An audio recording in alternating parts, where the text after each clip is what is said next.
Good morning. Today we are going to continue the last chapter in Module 4. The chapter is Selections from the Cry of the Gull. All of you please be ready with the third paragraph in the page number 90. We are going through the autobiography of Emmanuel Laborit. Laborit's mother started to share Laborit's childhood experiences with her. When Laborit was 9 months old, her mother took her to a specialist. He declared that Laborit is profoundly deaf by birth. Profoundly means very strongly feel. Her parents weren't ready to accept it at first.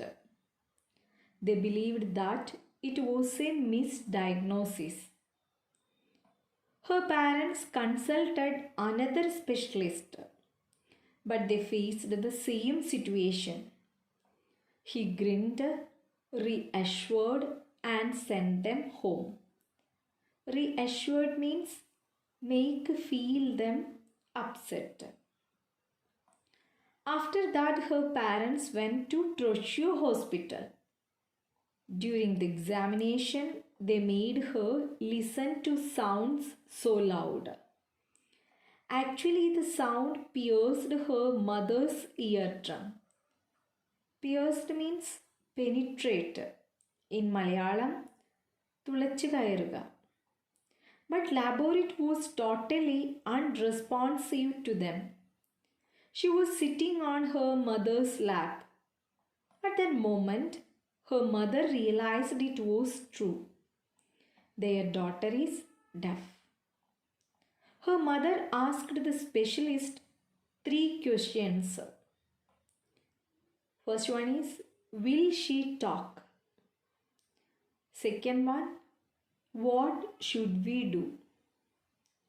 Third one, is there any way I could meet some deaf adults? When her mother asked the first question, will she talk? He answered, yes, but it will take a long time. Her mother asked the second question, what should we do? He answered that she should fit a hearing aid and get her into speech therapy as soon as possible. Avoid sign language at all costs. Her mother asked the third question, is there any way I could meet some deaf adults? He answered that it wouldn't be a good idea. They belonged to generation that didn't have early training. You would be disappointed and discouraged. Her father was completely defeated. Her mother cried. They asked many questions. Where had this curse come from? Was it genetic? Genetic means relating heredity. Had it been caused by an illness during pregnancy? They felt guilty. They didn't find out who might have been deaf on father's side or the mother's side. Laborit can understand the shock of her parents and their sufferings. She also shares the sufferings of parents of deaf children. They always want to assign guilt. They are always looking for the guilty party. When the parents are blaming each other for a child's deafness, is horrible for the child. It shouldn't happen. Laborit's parents still don't know how she is deaf. They haven't found out what is the reason behind it. Laborit's mother didn't know how to take care of her daughter. so she couldn't make a bond with her own child. She couldn't play with Laborit. She stopped talking to Laborit. Her mother thought that she can't even tell her daughter she loves her because Laborit can't hear. Most of the time, her mother was in a state of shock. She was upset, though she was not able to think rationally. She couldn't think clearly. She spent the major part of her time for Laborit's survival as a normal one. Now we are going through the second last paragraph in page number 90. Here onwards, Laborit herself shares her own experiences. Laborit goes back to her childhood memories in which she was recognized as a physically challenged person. She describes the pains and sufferings taken by her parents to enable the disabled daughter to face the world with a different attitude. Laborit's parents did not know what to do with their deaf child initially. Laborit has strange memories of her early childhood. It's just chaos in her head, a series of completely unrelated images like film sequences edited together with long strips of blank film, giant lost spaces. Chaos means condition of great confusion. She can't recall her memories up to age 7. She has only visual memories like flashbacks and images. What is flashback? It's already given here in your textbook, page number 92. A literary or cinematic device in which an earlier event is inserted into the normal chronological order of a narrative. I know all of you are very familiar with the flashbacks. We have seen so many flashbacks in films. Anyway, here Laborit doesn't have an idea about the period. Past, future, everything was on the same time-space line. Her mother would say yesterday, but she didn't understand what is yesterday. She didn't understand what is tomorrow. She was helpless. She was completely unaware of time passing. She couldn't get the difference between day and night. She can't assign the dates during the period from birth to age 7. So she can't arrange the events in chronological order. Time was in a holding pattern. She just experienced the things as it happened. Her memories buried in her head. She doesn't know in what order it happened. She doesn't know how old she was. She can't arrange the things in correct order. She can say situations or scenes because she stores all as visuals. But she can't connect these experiences with the present. When she tried to reassemble the puzzle of her early childhood, she could write about it. She found only the broken images.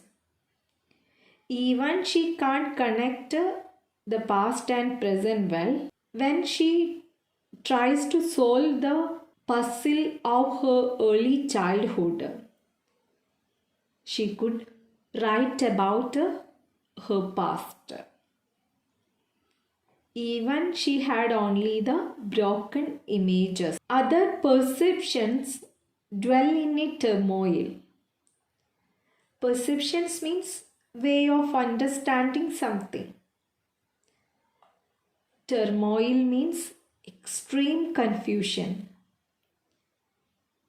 She had a lot of confusions about her memories. It is out of memory's reach. Those memories are locked in that period of solitude. Solitude means loneliness. They are behind the wall of silence when words were mysterious and language was absent. That was the main reason. She can't communicate because she doesn't have an idea about the words and language. Then how she can differentiate the words yesterday and tomorrow? That is the problem. But now she overcomes. She doesn't know how it happened. Sitting up in her bed, her mother tells her, "You would see me disappear and come back, to your amazement. You didn't know where I had gone." Laborit had two clear and strong images: her mother disappearing and her mother coming back. She didn't have link between the two. Laborit's parents' love and unending support helped her to continue her life as that of a normal child. Their presence was enough to cope with her difficulties and hard times. Laborit's parents never worried about her differently able condition. They never gave up Laborit in her struggling times. Instead, they always thought of new strategies for bringing up her as a normal child. She started learning how to communicate with a speech therapist using Borel Masony method. Have you heard about Borel Masony method? The Borel Masony phonetic and gestural method teaches French reading in a multi-sensory approach. It focuses on connecting the auditive, visual, articulatory memories. It was originally developed by one of the founders of speech therapy in France. The idea is to associate each sound with a specific gesture that will help memorizing, but also acts as a link between the sound and its graphic representation. So I hope all of you understood what it is Borel Masony method. Here Laborit started learning how to communicate with the help of a speech therapist using Borel Masony method. The speech therapist was an extraordinary woman who was receptive to her mother's tale of woe and put up with her anger and tears. Receptive means willing to accept ideas. I already told you, Laborit started to learn how to communicate with the help of a speech therapist. She was an extraordinary woman. She was ready to accept the ideas. She was ready to understand Laborit's mother's sad story. The speech therapist can easily tolerate her mother's anger and tears because she can understand the pain of a mother. Once again, I want to connect the life of Laborit with Helen Keller. Helen Keller had also very good teacher. Have you remembered her teacher? Anne Sullivan.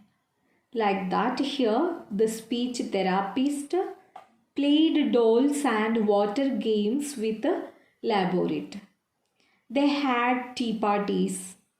The therapist showed her mother it was possible to have a relationship with the Laborit and to make her laugh. Laborit learned to pronounce the letters of the alphabet. The therapist and her mother taught her the letters using mouth movements and hand gestures. When we go through Helen Keller's autobiography, we can see that Anne Sullivan has also used the same method. Laborit's mother sat in on the sessions. It is ultimately became a way for her mother to assume her maternal love. Assume means here accept. I think if you remembered well, before the speech therapist reached, Laborit's mother didn't have a bond with her daughter. With the help of the therapist, Laborit's mother learned to talk her again.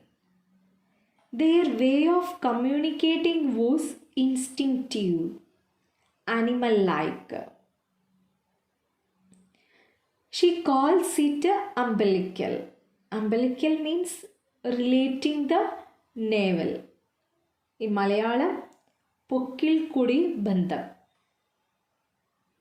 തീർച്ചയായും അമ്മയും മകളും തമ്മിലുള്ള ബന്ധം അത് അനിർവചനീയമാണ്. That's why she says their way of communicating was instinctive. That's why she calls it umbilical. It revolved around simple things like eating, drinking, and sleeping. Her mother didn't stop her from gesturing. They had signs that were their own, completely made up. Have you remembered that? Laborit's mother consulted the second specialist. He reminded her, you don't use signs. But here, Laborit and her mother had signs that were their own. They made all the signs for themselves.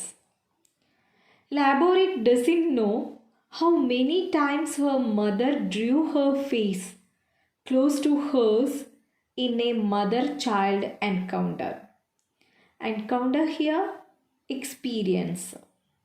It was both attracting and terrifying, and that functioned as their language. Laborit was in the room for her father. She didn't have attachment with her father. She wasn't spending much time with him, and they didn't have an umbilical cord. She would utter a few words, but her father almost never understood. It hurt him to see her mother communicating with her in a language whose intimacy was beyond his reach. Her father felt excluded. Excluded means not included. ലാബോററ്റും അമ്മയും കൂടെ അവരുടേതായിട്ടുള്ള ലാംഗ്വേജിൽ സംസാരിക്കുമ്പോൾ ആ ലോകത്ത് തീർച്ചയായും ലാബോററ്റിൻ്റെ അച്ഛൻ ഒറ്റപ്പെട്ട് നിൽക്കേണ്ടി വന്നു. Because he doesn't know how to communicate with his daughter. Her father wanted to communicate directly with the laborate, and being excluded bothered him. When her father came home in the evening, they had nothing to say each other. She often went up to her mother and pulled on her arm for her to tell her what her father was saying. Laborate wanted so much to talk with her father and know more about him. Actually, Laborate loves her father very deeply. Then what was the problem? She can't communicate with her father because father doesn't know the language of his daughter. That's why she always needed the help of her mother to understand what is her father saying. She started saying a few words like all deaf children. She wore a hearing aid and more or less put up with it. It channeled noises into her head, but they were all the same. It was impossible to differentiate between them or use them in any way. It was more tiring than anything else. But the therapist said she had to wear it. She doesn't know how many times the earpiece fell into her shoe. Here the author reminds us the role of parents in molding up their children by accepting all her weakness or disabilities. She concludes the story by highlighting her mother's inspirational words. Her mother says family would find consolation in trite statement like consolation means make a person less sadness. ആശ്വസിപ്പിക്കുക. Trite means lacking power to evoke interest.